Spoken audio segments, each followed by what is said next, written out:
Русинській родині 10 годів.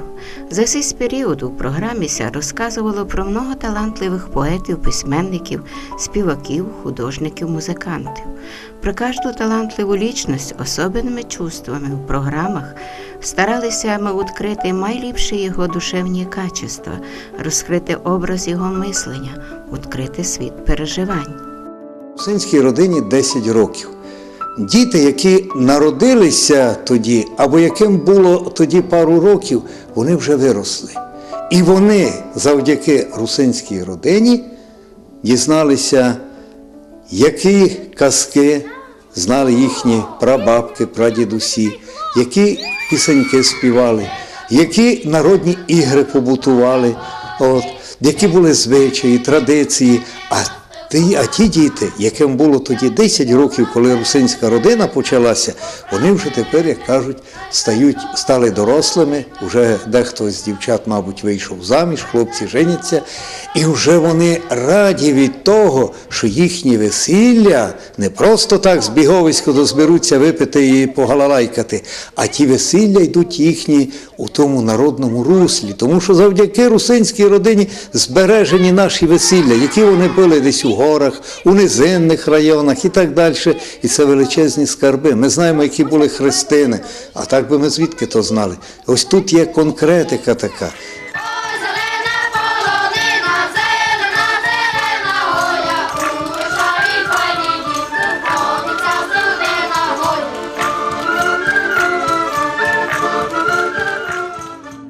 Наша мова, ми її всі дуже любимо, русинська, може це не мова, це діалект, як сьогодні стверджують, вона, на жаль, вмирає. В наш час містяни, йде така повна урбанізація, містяни поступово її забувають. І, на жаль, забуває і наше підростаюче покоління. Я суджу по своїм дітям, особливо по своїм внукам. Вони вже розуміють далеко не кожне слово, хоч я, як русинка, намагаюся звертатися до них русинською мовою. Але школа, університет, публічне життя, спілкування з колегами, з друзями ведуться на гарній українській мові, це прекрасно. Але я все-таки гадаю, що нашу мову забувати не можна. Бо наш діалект не тільки смачний, він такий соковитий, він має стільки нюансів, значення кожного слова, що він повинен, він має право на життя. І завдячуючи цій програмі, я думаю, що життя цієї мови продовжуватиметься. Колись нам довелося із Вірою Кобулей працювати над передачею про Драгівський монастир. І я дивувалася, як віртуозно було знято все, як чудово скомпоновано, і який унікальний фільм вийшов про Драгівський монастир, дякуючи вмілому керуванню, дякуючи вмілому баченню і творчому баченню саме Віри Кобулей. Кожен її фільм залишається в пам'яті своєю ліричністю, своєю образністю і умінням відкрити людям найпотаємніше. Краю мій зелений, величавий, де на скелях снігу галуни, темнорусі букові причали кличуть моє серце здалини. Де б мої дороги не блукали, де б не зупинялися вони, завжди ранок світиться зірками із чола карпатських полонин. Крім своїх таких пастирсько-енциклопедичних пошуків, програма «Русинська родина» відтворила і показала багатьом телеглядачам архаїку нашої церкви. Передусім це стосується давніх монастирів Мукачівської єпархії. Була зроблена чудова архівно-пошукова навіть програма відносно Свято-Архангело-Михайлівського чоловічого монастиря в Грушеві. Були зроблені чудові програми про Чумалівський монастир, про Мукачівський монастир. Отже, телепрограма завжди тримає глядача на пульсі церковного життя. Воістину нігде не іссякне джерело духовності і віри, яким є Грушівський монастир. Низько він є оплотом віри многих християн, котрі приходять сюди, аби знайти рішення вопросів, які поставила перед ними жизнь і умиротворення наших грішних душ. Досить згадати лише величезну кількість творчих портретів, які були автором передачі зроблені. Особливо це стосується людей духовної сфери, людей культури, людей народної творчості, людей мистецтва. Давайте згадаємо, скільки багато передач було зроблено і вийшло в ефір, і користувалися, і користуються великим попитом. Я піду попід ліс темненький,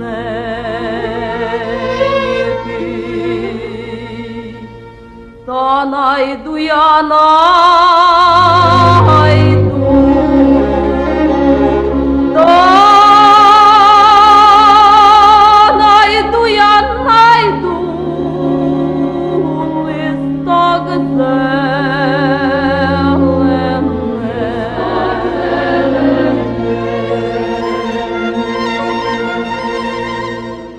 Віра Георгіївна Кобулей створює надзвичайно цікаві програми, де розповідаються історії про життя і особливо творче життя таких яскравих особистостей, як уже нині покійний Михайло Кричко.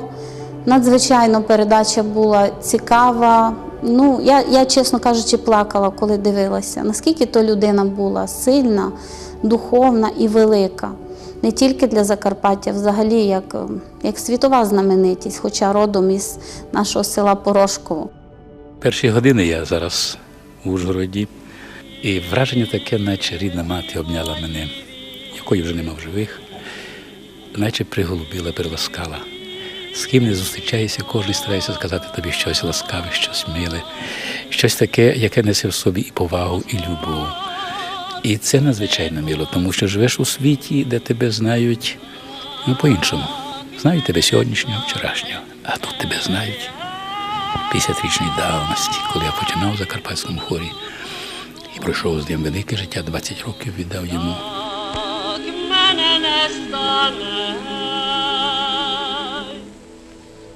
Саме у цій програмі прозвучали чудесні передачі про видатних українських письменників Петра Миколайовича Скунця, лауреата Національної премії України, про Василя Басараба. Ця передача несе емоційне велике навантаження. Приємно дивитися, по-перше, ті фільми, які створено про митців нашого краю. Я з великим задоволенням дивилася передачу про Василя Басараба і ніби вперше відкривала собі цього поета. Знала його як прозаїка і раптом дивовижної краси майстер слова, який володів всіма тонкощами цієї поетичної справи.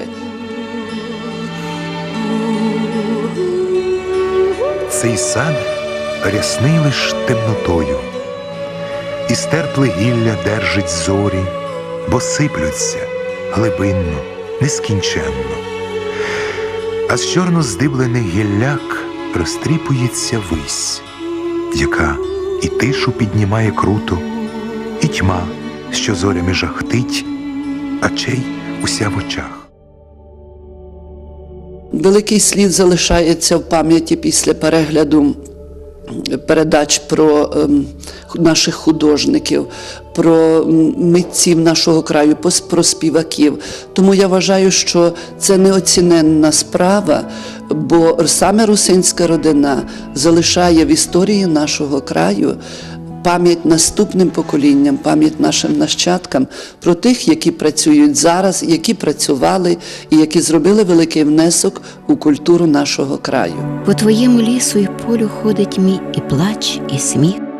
В серці я зібрав, як долю, 20 присілків твоїх. Недаремне гору гристи, щоб відкрився світ тобі, рідний бистрий, зорі бистріль в нашій ночі голубі. Русинська родина об'їздила, можна казати, півсвіта, бо побувались ми у русинів у Словаччині, Чехії, Мадярщині, Сербії, Хорватії, Румунії та ще у многих странах світа. Стрілись ми з русинами, котрі волею судьби живуть далеко удоцюзнане, але і там у світі не забувають родний материнський язик. І дуже ся радують, коли мають можливість чути нашу русинську бесіду. Я розмовляла з людьми, які працюють за кордоном, і було приємно почути, що у них навертаються сльози на очі, коли вони чують, як до них голосом нашої батьківщини озивається передача «Русинська родина». Звичайно, говірка нашої місцевості, говірка нашого краю своєрідна, неповторна, не схожа на інших. І тому надзвичайно приємно, що ми все-таки є отака пахуча, дивовижна квітка у цьому неймовірному букеті мов національних меншин нашого краю. Мені надзвичайно приємно спілкуватися з творчими людьми, які працюють тут саме, які творять цю передачу. Вони для нашого краю роблять, я думаю, величезну справу. Нещодавно мені передзвонила сусідка моя, сусідка мого дитинства, яка працює зараз в Італії, і сказала, що серед тих труднощів, які зустрічаються їй там, передача, вона випадково включила і побачила передачу «Русинська родина». Це стало для неї промінчиком сонця. Вона надзвичайно зраділа і каже, що здалося їй, що вона переговорила зі своїми земляками, поспілкувалася з ними.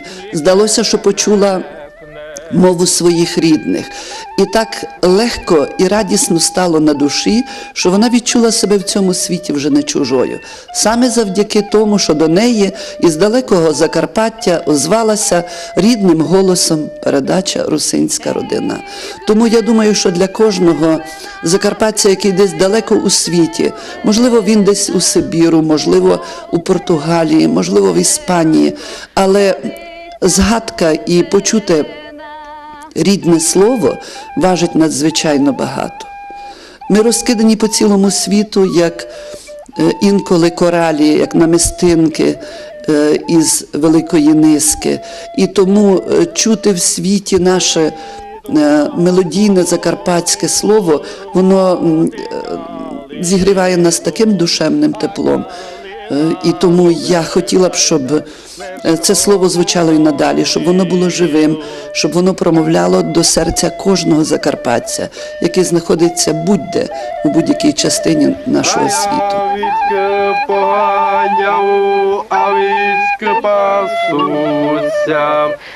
Як люди так вистрижу, вуха трясуться. Ей, камінь на камені, камінь на камені, а на тому каміневі, камінь на камені. Неоціненне значення має ця передача, особливо для наших патріотів, компатріотів, котрі живуть за границею. Для цих людей ваша передача – то єлей на їхню душу. Вони раді тому, щасливі, ось ми є тут, і ось ми дійствуємо. Дуже важливо, що в нас є така наша програма «Русинська родина». Це дуже хороша програма, яка, в принципі, дозволяє нашим всім русинам видіти нас нормально, чути нас, чути нашу мову, бачити нашу культуру, видіти. Дуже добре, коли нас видять інші русини, які живуть по цілому світу. Хочеться ще зауважити, що, мабуть, не всі дипломати настільки вміло можуть налагодити місточки дружби між народами, як це може зробити, наприклад, одна така невеличка передача. Справа в тому, що Віра Кобулей протягує руку дружби тим українцям і тим русинам, які знаходяться за межами нашої держави. Дуже цікаво було дивитися передачу про русинів Румунії. Дуже цікава і повчальна була передача про тих русинів, які живуть у Словенії, за межами нашої держави. Тому мені здається, що окрім усього іншого, окрім пізнавального, ця передача має ще велике значення, бо вона сприяє дружбі між нашими народами. Коли він ся будниме на осой, серце його так тріпоче, як коли серна увидить пушкарів. Бо туй на сих верхах він перві кроки свої ступав, милувався красними співанками свої мамки, видів, як вона ткала полотно і ушивала зимними вечорами йому сорочку, обися лишила пам'ятка про неї. І він сокотить ту ушиванку і убиратися в неї лемпома великим праздникам у своєму життю. Много пішників сходив Михайло Лаврук, многократний чемпіон Румунії по боксу, майстер спорту, міжнародний суддя, член Румунської федерації боксу, президент Подкарпатських русинів Румунії. А його усе у тяжкій хвилі жизни приходить він сюди, на сі береги Осоя, аби набратися сили, моці і побіждати. Туй його відцюзнена, туй лишили слід його предки, нянько і мамка, котрого наказували: «Жий, сину, так, обось не стратив честь, обось міг сміло позирати людям в очі». Моє всі коріння русинське, так що я се не можу ганьбити моїм родом, моїм діткам, придіткам. Я се не можу таким ганьбити. Я гордуюся. І це наш довг признатися русинам. Ця передача надзвичайно цінна, цікава як молоді, так людям середнього віку і старшим людям. Передачі насичені, передачі духовні, передачі збагачені великим змістом і великою любов'ю, тому що це передачі про творчих людей Сріберної землі. Кажуть люди, кажуть, що я дівка файна, що я дівка файна. Красна была красна, доким воли пасла, доким воли пасла.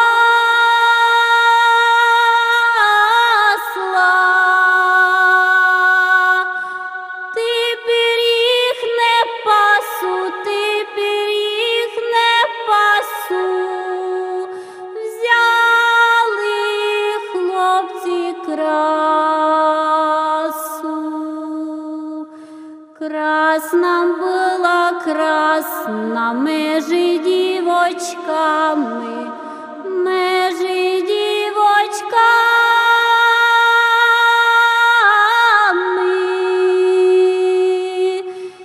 Як біла лилія, як біла лилія, межи квіточками.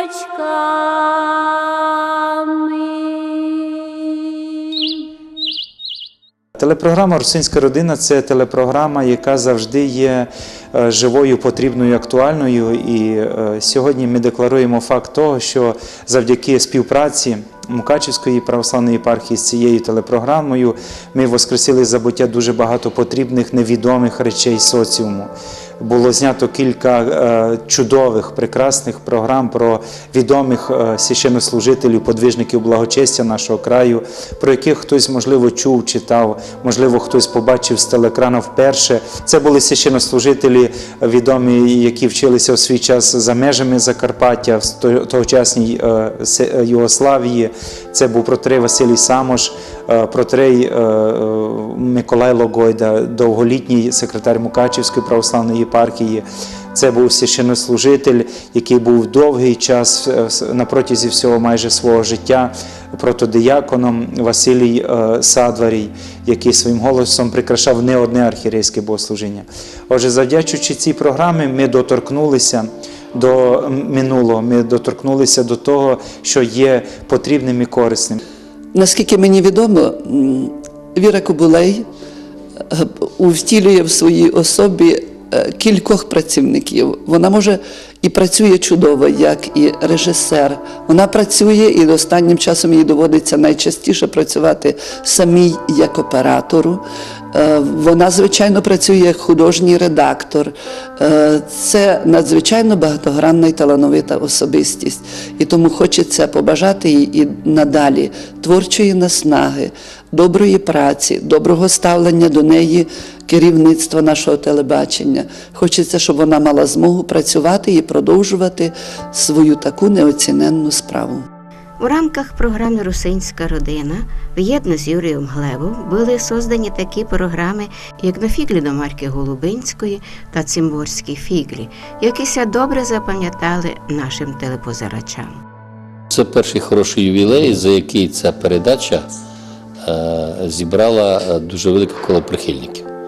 Власне, це жителі Закарпаття, це те корінне населення, яке милується, купається у цьому прекрасному слові, в цих традиціях, в цьому побуті, яке вважає себе корінними жителями цього краю. І, напевно, не безпідставно, хай багато спорять про це науковці, хай багато про це говорять інші категорії людей, але русинська родина, ніколи не вмішуючись в ці політичні і інші передряги, добросовісно, чесно, високо, професійно виконувала свою місію підтримання, напевно, примноження в деякій частині тих добрих традицій, тих обрядів, тих характерних особливостей якраз русинського етносу на Закарпатті.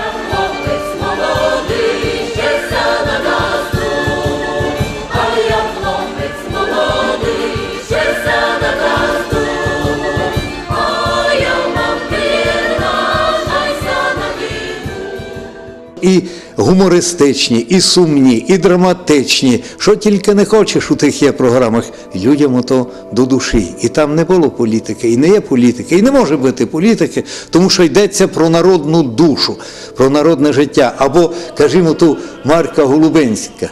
Ну, то взагалі півні про цю програму про Марку Голубинську у Києві був. І, до речі, я вам скажу, що ще десь 2012 року разом з Олександром Гаврошем я був у Луганській області. Їздили туди, і мені було приємно, що в Луганській області прості люди кажуть, так це у вас на Закарпатті Марка Голубинська. От, уявляєте собі, і там ми про неї чули. Люди знають, це як одна із таких прекрасних візитних карточок Закарпаття. Дай вам, Боже, здоров'ячка, Слава Ісусу Христу! А ви, утки туйки, Господи, в майкрайньому селі, в Іршавському районі, увидите Марку, то для мене та я б не знаю, що я б... Ніби звізду з неба душа. Точно, Юре, точно. знаєш, копалам. Що ви до нас? Копалам. Та поламали мися копачки, а треба скоро буде кромплі брати. Ну, та думав, собі чула мужу лисичою, файні майстри. Наточать ми... А де мотику, бо позирайте як. Ну, помикайте, це мотика, ай, на мою правду. Марко. Це через комп'ютер, тато. І сів лиш так метати тим бумерангом, і все кладіть на місто. Я ніде не верну. Ви дуже добре трафили. Туй вам таку мотику чинять. Не в то. Бо то маленько має пізніше, не кажете, ви попали на гамуру у Лисичево. Та туй вам зроблять будь-який інструмент, який закажете. Русинську родину позиравуть як у нашому краї, так по цілій Україні і так і за кордоном. Наприклад, мої друзі, які у Словаччині, у Канаді, в Америці, надзвичайно теплі відгуки говорять про цю передачу. Коли приїжджають люди із-за кордону, то, повірте, вони мене впізнають лише по цих передачах і по цьому телебаченню. От ми, говорять, як до церкви йдемо, коли йде передача русинською мовою. Ми збираємося, так ми там і сміємося, і самі жартуємо, і плачемо, і гостимося, але всі разом. Це величезна річ. Ну, навіть важко сказати, який це об'єднуючий стержень і підтримуюча основа для людини, яка знаходиться за кордоном. Ой, дівчата, не несіть нам вже ніякі блюда, бо вже камеру включив оператор Дуда. Бо вже камеру включив оператор Дуда. Ой, фіглюйте та співайте, та на все є міра, бо за фіглі утвічає кубулейка віра. Я думаю, саме в цих передачах, де звучить народна мова, де звучать народні жарти, проявляється психологія закарпатця, проявляється високий рівень його культури, високий рівень нашого життя і спілкування з іншими народами, які проживають у нас на Закарпатті. Тому хотілося б, щоб саме ця передача мала своє продовження і могла радувати своїх шанувальників і надалі. Ця передача вказала, що наш народ ще й співучий. У нас тисячі легенд, тисячі різних піснопень ще лише зафіксовані, але ще не оброблені. А значить, ми народ живий, народ культурний, духовний, благословенний, котрому Господь обіцяє іти на землі, радосно чути себе, а в вічності із Божими людьми наслідувати Царство Божие. Много є літа нашим русинам і прекрасним русинським передачам.